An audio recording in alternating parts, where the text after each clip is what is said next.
Hey everyone, welcome back to another video.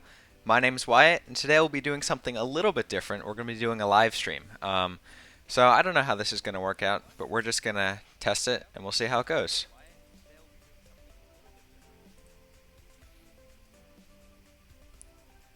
Okay, so today we're going to be making a simulator. I'm going to try and script it, and I'm going to try to go over every line of code that I write so that you guys can understand. But this is just a way for you to learn, some of the best coding techniques, right, that I use, and the things that will help you. Maybe you'll learn something new, maybe not, but I hope you do learn something. So we can get right into programming it. So the type of simulator that we're going to be making, I don't know if you guys know what bubblegum simulator is, but it's basically a simulator where you go around and you can collect coins and you can click a tool that's in your backpack. And then you use the tool and it gives you coins. You can sell the coins. And it's a pretty addicting game, right? All these top simulators follow pretty much the same concept. So we're going to be trying to making one. We're going to try to make one like this today.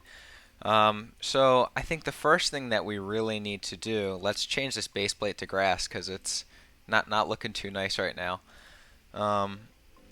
If we just change it like that, then we can do grass somewhere. There we go. And we can change it. Oh, perfect. It's not studded, so we should be good. And then, so we can start scripting it. So I'm going to create a new tool, and this is going to be the tool that you click. And I think for now, I'm just going to make it an empty part, but we can change what it is. So it could be like, I don't know, Roblox simulator, money simulator. It could be any type of simulator that we want it to be. But for now, we're just going to make it a default brick so that we can be open with the idea in the future. So we'll just change that to smooth plastic, and we'll change it to gray. And we can resize this, make it a little bit nicer. We can actually change it to 1, 1, 1. And we will just put this inside of a tool so that we can actually make it work. And I'll just name it handle because we need to be able to equip it. And if we throw this in the starter pack and we head in, it should go right to our player backpack, our player GUI. Yep, there we go. So now we have the tool equipped. And now we actually need to make it so we can click it and it runs an animation and then it gives us coins, or we have a backpack script. We have a bunch of things we need to work on. This is a brand new base plate I just opened up, so it's a cool little project we can do. We will just name this sample tool, and I'm going to create a coins leader stat value. So when you go in on your leader stats, it will say coins. So we'll just throw a new script under RoScripter service. We'll name it coins. Local players equals game : get service players, because I'm going to create it in the leader stats whenever the player joins the game. And if you do want to use this simulator, or use the code for any reason, when this is finished, when the live stream is finished, I will on my Discord server, I will put up the link to this Roblox file so you can use any of the code that I have. So what we'll do is we need to have a coin data store. So we'll say local coin store equals game : get service data store service, and we should actually have the data store service first.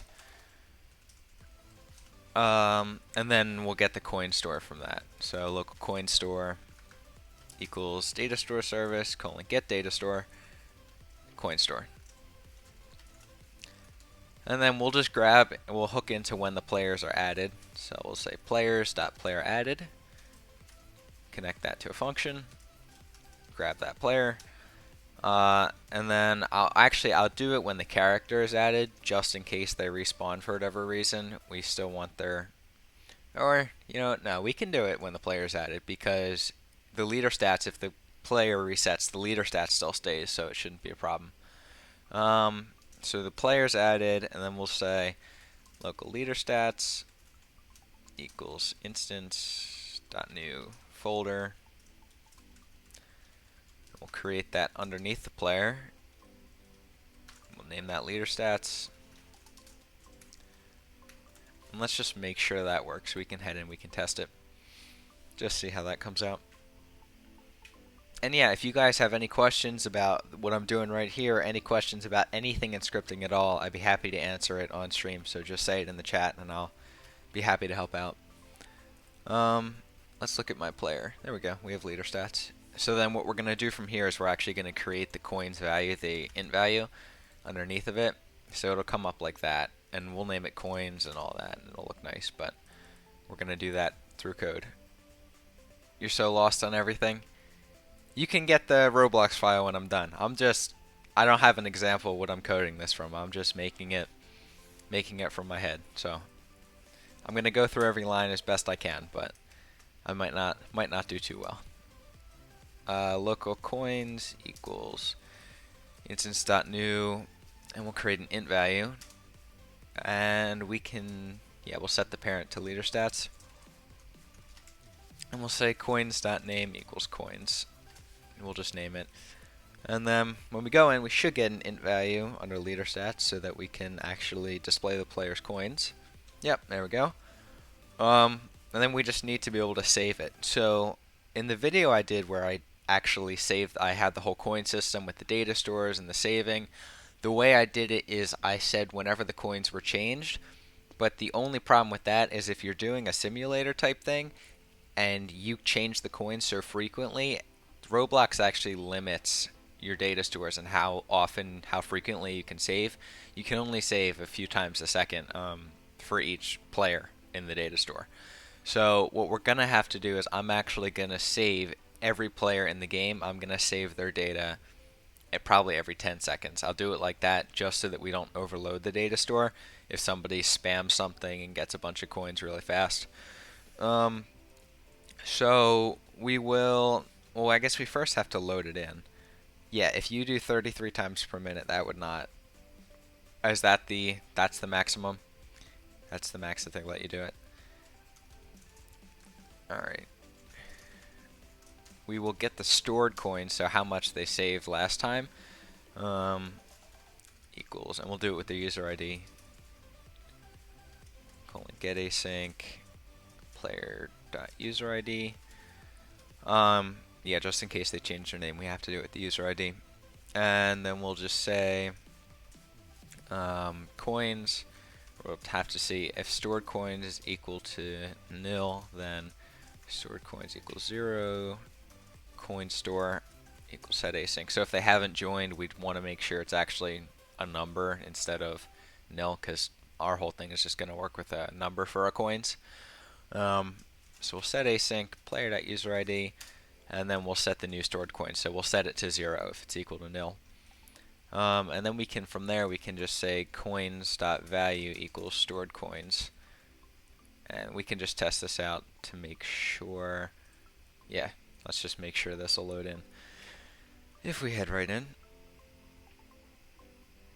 Oh, I gotta turn on API services. Always make sure you do that. You might get a bunch of errors if you don't. I always just turn on all these automatically when I create a new project. I forgot this time, but it's so helpful just have it on because you don't want to experience any errors. And API services with error forbidden. Oh, I think I have to actually turn on team create for this. That's what I had to do last time when I got this error. Let's see. And it should just bring us right back in.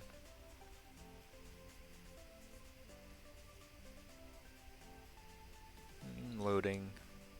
Yippee.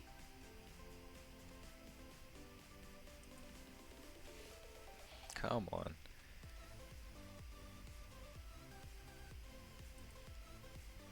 Five people watching, awesome. And we gained a subscriber. We're at 140. Yeah, I know I didn't make a video thanking you guys for 100 subscribers, but I would like to say thank you. You know, the next goal is 150, and we're actually almost there. 100 people following this channel, that's great. You know, the end goal is to help as many people as we can learn to script. So the bigger our channel is, we can have a broader reach, more people will join the Discord, and we'll just have a bigger community that will help teach each other how to script, and that's the end goal. So, you know, thank you to anyone who has subscribed. I really do appreciate it. Okay, so it looks like we're back in. We need to make sure we don't get that same error with the API services again. It can be frustrating when you get errors like that. API services forbidden. Why? Does anyone know why this might be? Anyone know in their experience, like, if they've got an error like this, why it happens? I'm not too sure why I'm getting this. Hey, Toxic. Let me see. Let me go back into settings. I'm trying to remember what I did last time, because I did fix it somehow. API services forbidden. Here, I can actually look it up, figure out why this is happening. I'm sure there's a dev forum post somewhere that tells us exactly why.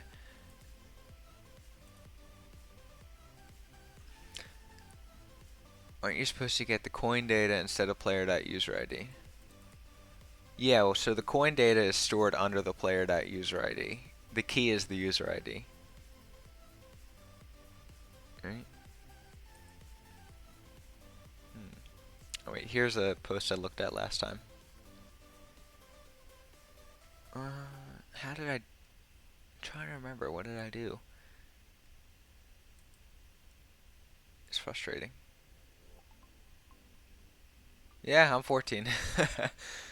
Everybody says it's hard to believe, but it's true. Not a myth. What is this? I sound 20. I cannot figure out for the life of me what this is. We might have to come back to this.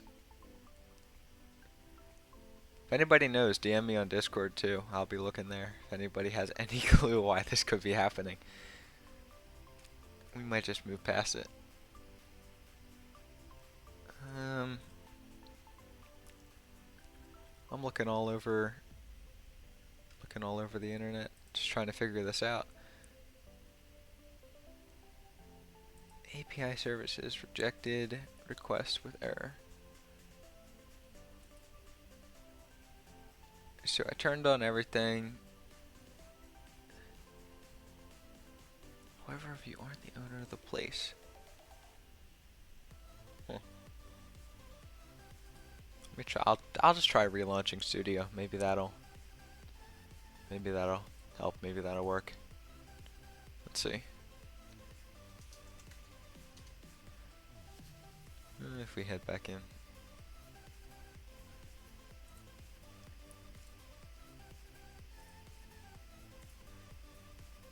Go back into the simulator.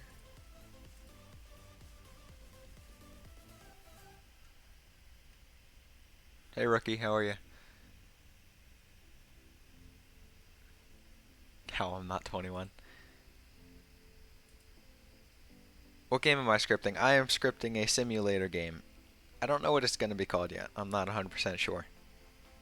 Yeah, I'm going to have to look into this error off stream. I guess we don't really have to figure it out right now. If anybody knows, please let me know if you have any clue.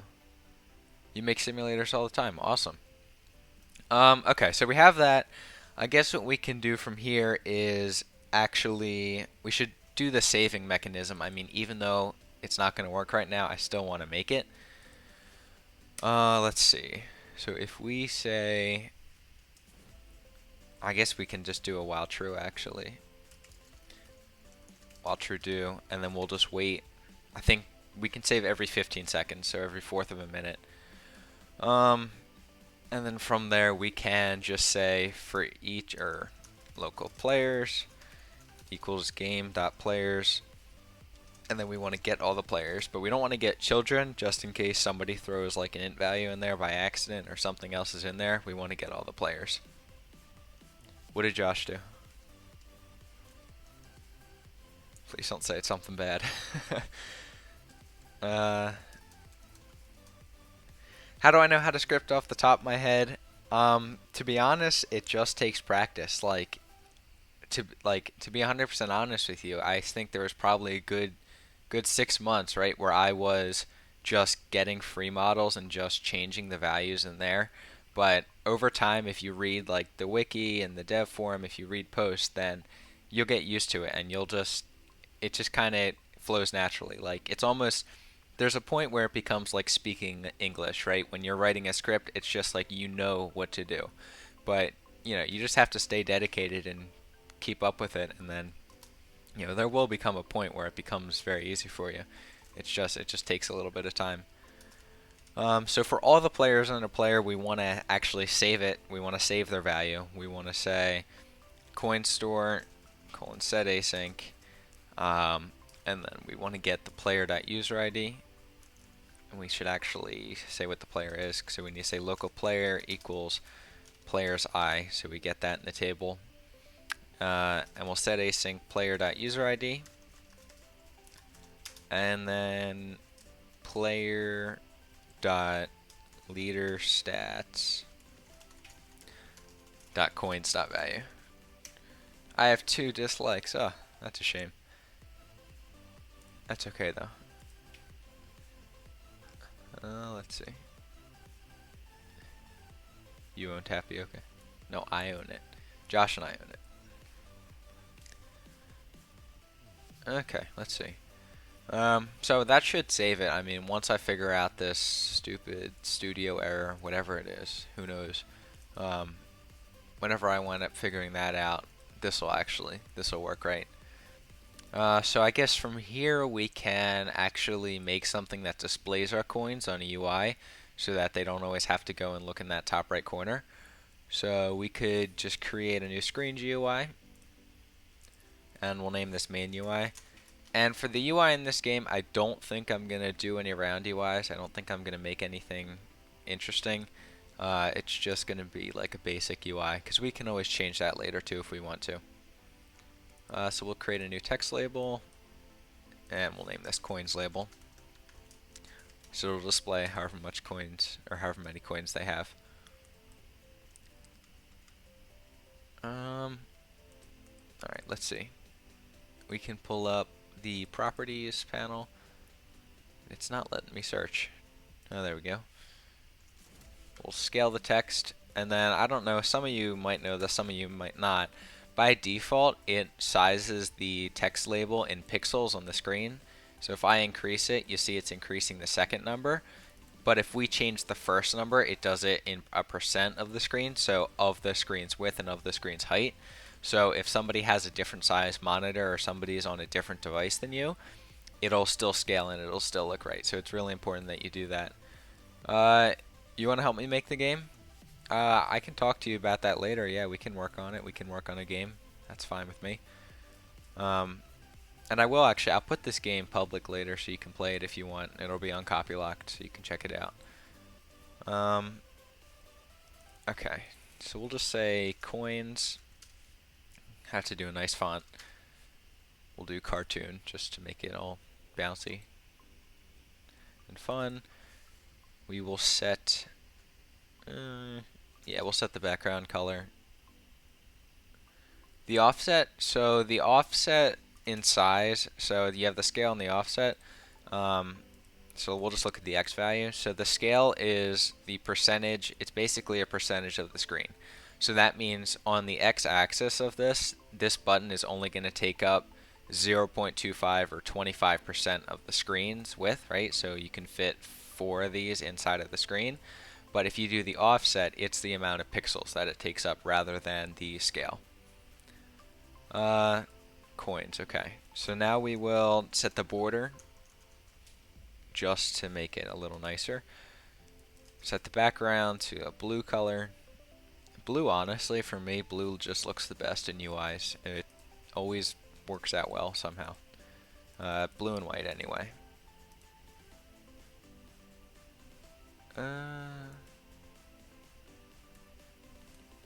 What are the dimensions of this button?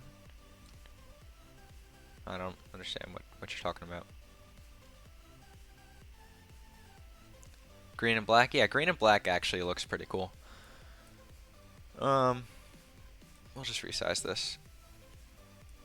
And we'll do that. And so now I'll make it so it displays the coins in this UI type thing whenever we change them. So we'll just create a local script. put you in. Maybe I'll put you in as an NPC or something.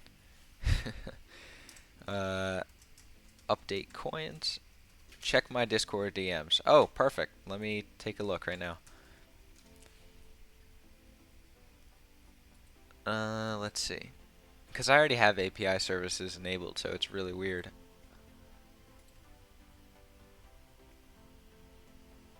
Don't send requests to Roblox. Wiki tells you they block it. I don't understand what that person's saying. Yeah, you kind of have to use data stores for a coin system. I don't know how you do it without that. Okay, so in this update coins, basically whenever in the leader stats, whenever the leader stats value is changed, I want to change it in this UI. And the way we'll do that is we'll just say local leader stats equals, actually we need to define the player first. We want to reference the local player. Local player equals game.players.local player, and then local leader stats equals player colon wait for child, because we created on the server, so it might not be created by the time we're trying to reference it in the script. And we'll just wait for the leader stats value. And then from there, we will get the coins, so local coins value equals leader stats colon wait for child. And we'll wait for coins. And I think it's actually a capital C. That's how I set it up. And now we'll just say coins value dot change. So whenever the value is changed, we want to run this function. Oh, awesome! Yeah, send me a. I think you actually already sent me the link, but I'm excited to check it out. And then we'll just put in the new value, and we will just say local new coin text equals. See right here we have coins, so we just want to say coins, and then we want to concatenate that with the new value. And it actually, Roblox automatically converts it to a string if you're putting it together, so we don't even have to do anything to turn it into a string, which is kind of nice. And then from there, we just say script.parent.coinslabel.text equals new coins text. And if we head in, it should actually change it whenever we change the leader stats value. But if you change this value, it's not going to change anything else. Let's see. So there's nothing there right now, but if we go to the server view, and then we change that value, yeah, we're going to get that forbidden error a lot. If we change it to 10, yay, see? So it changes whenever. We change it to 20, and then there we go, it'll change. So now we have functional display of how many coins you have. And I'll scale that label down just a little bit more, just because it's kind of big. And then I guess from here what we want to do is actually make it so when you click the tool, it'll increment our coins. So the test tool that we were using is right here. So what we can do is we should really make an animation that will run whenever we do that. So let's just build a rig. We can use this plugin by Roblox. And then we use the animation editor to create a new animation. We'll just name it tool use, because that's what it is. And we do just have to set the animation priority to action, because if we don't, as soon as the player walks around, as soon as the player moves, the animation is just going to flat out stop. So we always have to make sure that our animations, if we want them to keep playing, no matter what the player's doing, we have to set the animation priority to the highest one, which is action. So we're going to start the animation, since the tools in this hand are our right hand. We will start it with the tool equip pose, which is right there. And then from there we will go, I guess, a little bit in, and then we'll just move it up a little. Or actually we can move it down. We'll start down like that. And then we can go back up. Just like this. And then we can go back to that start position, that idle position. Let's see how that looks. And then we can actually just pull these a little closer together. so that we don't have to worry about having to speed up the animation or change the animation track time. I think that actually looks pretty good. That'll work. I'm just going to pull it a little bit closer, and if that doesn't look good, then we'll put it back, but yeah, I like that. So that'll play whenever we click, whenever we activate the tool. So if you're on mobile, whenever you press your iPad. What age should I start scripting and building? So building with design and all that, I guess I didn't really start until I came onto Roblox, which would be in around 2017. And I started programming when I was 8 years old. I think in the RoScripter group I have a link to a dev forum post, a portfolio type thing, where I explain kind of how I got where I am today. So you can check that out. It's in the group description. Okay, so let's see. If we run that, so that looks good, and we can just export that. It's insane. Yeah, I mean, I'm happy I started early too, because it takes time to develop a skill like this, like of programming. So the earlier you start, the better. So I mean, if you're starting right now, like as soon as you can, if you want to get into it, start, because it's awesome. I should get the auto scale UI plugin. Oh, really? I didn't know that. That's awesome. Okay, so we will name this use tool animation. And then I will grab this animation ID, because we're going to do it, I think we would do it in a local script under here. I'm not 100% sure though.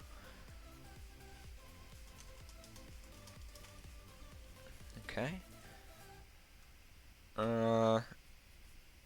So what we could do is, so we just want to get whenever, let me resize this. We want to get whenever the tool is activated. So we'll just say local tool. I'm going to get a reference to the tool first. Local tool equals script.parent, and then tool.activated. It's a good idea, yeah. I mean, I think Lua is a great language to start with, but honestly, like any language, if you learned one language, you're pretty much able to learn the rest a lot easier than it was than that first time. So if you went to go learn JavaScript, like it would be a lot easier to learn Lua after you did that. So tool.activated, connect that to a function. And then I don't think that actually gives us any parameters. So what we will do is, let me just get up the documentation for animations. Roblox play animation. We'll throw an animation in here, just like this. And then I think the only way to get the player's character, correct me if I'm wrong, is to basically say script.parent.parent or script.parent from the tool type thing. That's right, never forget to commit my scripts. I should commit them. Thank you for reminding me. HTML is a little different. That's hypertext markup language, so markup languages are just a little bit different. But so HTML goes along with JavaScript very well. So I suggest learning JavaScript if you're going to do anything other than Lua. So we connect that, and we just want to say, sorry, we need to actually get when it's equipped first. What am I doing? Tool.equipped. Yeah, that's what I thought. Connect function. And then that actually, yeah, that gives us the player's mouse. That's right, I forgot about that. And then so we can just say local player equals, or actually local character equals script.parent.parent. Local player. I should do it with remote events. I didn't realize you can do local player in a script underneath the tool. Does it let you do that? Actually, I'll do that. I didn't realize. You not players dot local player. Yeah, that's actually a way better way to do it. And let me just make sure it gets the right thing. Oh, I had no clue.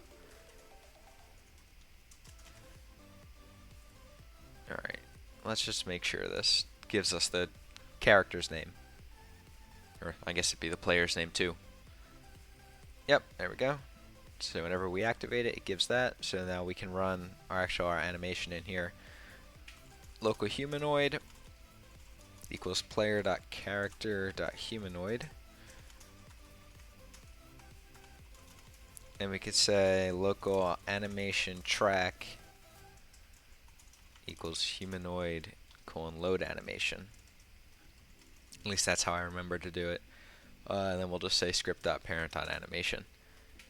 And then from there, I think we can just play the track. Correct me if I'm wrong. Let's see. We just head right in. Yeah. So we can play it. It actually works pretty well. Maybe I'll do a little bit more exaggerated. Like I'll make it go down further. We can change that. I have no dislikes anymore. That's awesome. No, actually, I'm very surprised. The dislike rate for this channel, or sorry, the like rate for this channel is 98.7%. So that's a 1.3% dislike rate, which is extremely good. So thank you everyone for that. You know, the more likes we have, the better. I'm not going to ask you to like the video, but the more that we have, the more people that we can reach. Yeah, I think that actually works out pretty well if we do it like that. Okay, we will export that, use tool animation, resize this back again, and it'll automatically update because it's just the ID. Let's check this out. Yeah, that works. That works out really well, actually. Who else is here before Wyatt hits 10k subs? We can only hope, right? Maybe someday we'll get there. You tried animating yesterday. Yeah, I mean, animations can be difficult depending on what kind of animation it is. Like, I had to make an animation the other day where you were going down a slide and it would wave your arms, and it just requires a lot of tweaking, to be honest. So yeah, so that works, so we can play the animation. And then, oh, you animate in R6. Huh, interesting. So we have the animation, and we will just name this activated script. And then from there, we actually need to increase the player's coins based on however many coins this tool should give. So maybe, like, I don't know. Let's just say we are doing, I don't know. Let's say we're doing Robux Simulator or something like that. So you basically have different color dollar bills or different color Robux signs. If you click on it, I would want, or I guess anybody would want, you'd want the, based on how rare the tool is and how much it costs for you to purchase, you want it to give you more coins in your backpack. So the way we can actually set that up is just put an int value underneath the tool, and then we can just name it reward or coin reward. So when you click it, this is the reward that you get type thing. You prefer R6 because the R15s, the shirts don't look good if they have too much shape, but R6 is better. Yeah, I mean, I like R15 just because you have more control over the character and all of the poses, but some people like R6 better, you know, it's just personal preference. So, coin reward. So, let's say this is the default tool. Maybe we want the default tool to give us 2 coins by default, right? So whenever you click it, you get 2 coins. We can actually set that to 1. So we can just use that value when we actually increment the player's coins. And the way that I want to do it is by doing a remote event, and we will have to add security on the remote event later if we're going to do an increment coins remote event. What's the difference between int value and number value? Let me show you. So if we create an int value in Workspace, and we create a number value, from first glance they look the same, right? They have a value 0, 0, but with the int value, let's say we do 10, like we can do an integer, right? So if we do 10 or 10.1, we can't do decimals. We can't do 10.1, we can't do 10.2. but we can, in a number value, we can do 10.2. And it makes it really big, but we could do 10.3, 10.4. We can do all of these in a number value, and we can't do them in an int value. So I choose to use int values because I'm never going to have to give somebody half of a coin. Like, that's never really, in the games that I've made, that's never really have to been something I have to do. But if you need to give people like a decimal place worth of coins, you would want to use a number value to do it, to represent.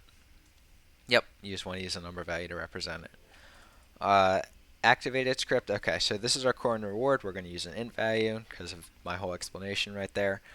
And what we want is, now we're going to create a remote event, and this is just going to give coins to the player. Now, I know, don't yell at me, I know this is very insecure. This is a bad idea if we don't have security, but I can always add features to it later that will prevent people from firing this, prevent exploiters from getting infinite coins. So I'll just create a remote event under replicated storage, and we can just name this give coins event. And then from here, we can actually just use this as our coin handler script. It just doesn't just have to be for loading the coins and saving the coins. So we can just say, we'll capture all of our events before the while true down here. We'll say local, we should probably get the reference up here. Local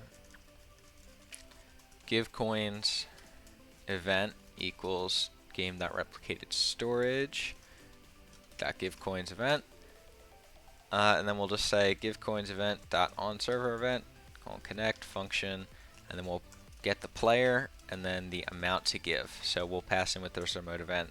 We don't have to pass in the player because the player is passed in by default, but however many coins we want to give to the player, that's what we'll pass in.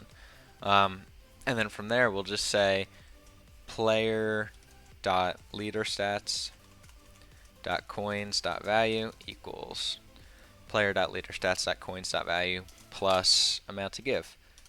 And then I can actually show you, we can go into the game and fire this ourselves. All we have to do, come into this run command, we'll say game.replicated storage. No autocomplete, that stinks. Dot give coins event fire server, and then if we pass in 100, no, I didn't spell, I did store, not storage. There we go. See, our coins increases every time, which is perfect. So now we just need to do this code right here when we were actually firing the event. We'll just do that in our activated script. So we'll just say replicated storage. I should probably make a variable for this. Good coding practice. We'll just say local give coins event equals game.replicated storage give coins event, and then we'll fire the server with script.parent.coinReward.value, so that all we have to do if we want to change the number of coins that someone gets for clicking it, all we do is change this number and it'll do it. Commit my scripts, always got to do that. And then if this winds up working, I'll probably wrap up the stream right here, just because it's a good place to end, and I'll continue on this next stream. This will just be kind of like a stream series until we have a fully working simulator. And as you can see, it's working pretty good. 3, 4, 5, 6, 7. Coins are going up right there. Animation is playing, and it looks pretty good. So I think that's going to be it. I will post the Roblox. Actually, I'll uncopy lock this place, and I'll post the link in my Discord server if you want to take any of the code or use it for yourself. And I guess, yeah, I hope you learned something new today, and I'll see you guys later.